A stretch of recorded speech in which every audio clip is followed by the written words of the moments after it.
Bonjour, je m'appelle Christophe Jacques, je suis président du Rowing Club de Sucé-sur-Erdre. C'est un club de 80 adhérents environ qui est situé à 15 km au nord de Nantes, sur la rivière Erdre.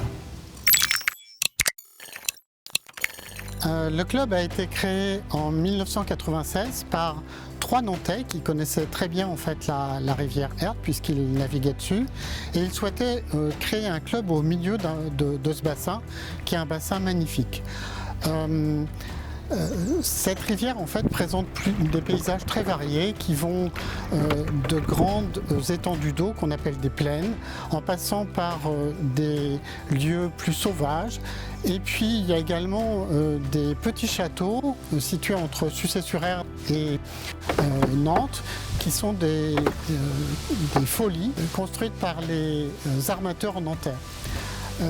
Plusieurs communes avaient été sollicitées pour monter ce projet, et c'est le petit port de Sucé-sur-Erdre qui a été retenu.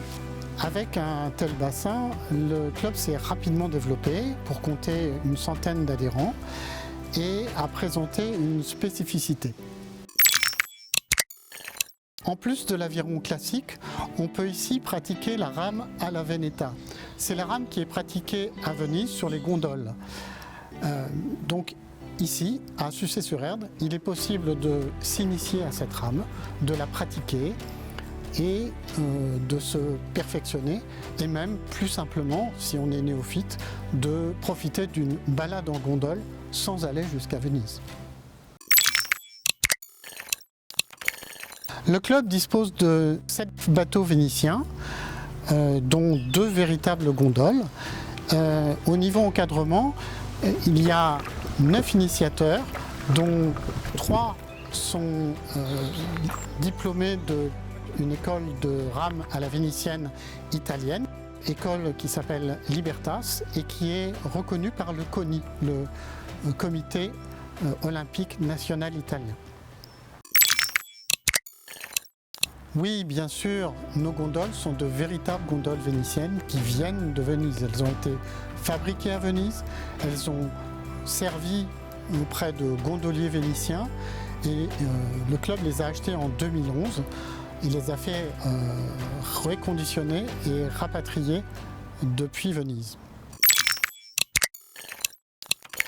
2 autres bateaux nous ont été donnés, l'un par un club de Venise, l'autre par la ville de Venise elle-même, en l'occurrence cette Mascaretta, lors d'une Voga Longa. Les 3 autres bateaux que nous avons ont été construits par des écoles de la région nantaise qui travaillent le bois, et elles l'ont fait sur des plans vénitiens.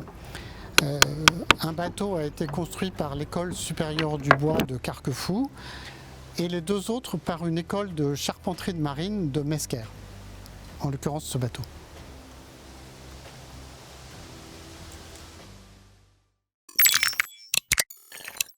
C'est une rame qui se pratique debout. Le gondolier regarde devant son bateau, contrairement à l'aviron classique où on regarde vers l'arrière. Le gondolier manœuvre une pelle, enfin une rame en fait, qui est posée sur une pièce de bois ouvragé, en l'occurrence celle-ci, qui est une sorte de dame de nage ouverte, voilà, et le gondolier va pousser en fait la rame pour faire avancer le bateau, voilà, comme ceci. C'est une rame qui se pratique seule sur le bateau ou à plusieurs. À Venise, il existe des bateaux jusqu'à 18 rameurs, voire davantage. Cette rame, qui était une rame qui servait à se déplacer autrefois, est devenue aujourd'hui un élément de patrimoine et une véritable activité sportive avec ses compétitions et ses champions. C'est très varié. Puisque nos gondoles ont servi par exemple dans un film, en l'occurrence Les Adieux à la Reine avec Virginie Ledoyen. Mais on peut aussi utiliser nos gondoles à l'occasion de fêtes comme les fêtes de Versailles, où nous sommes, les fêtes vénitiennes pardon, de Versailles, où nous sommes allés. ou des festivals comme le festival de Paimpol où l'une de nos gondoles sera présente cette année.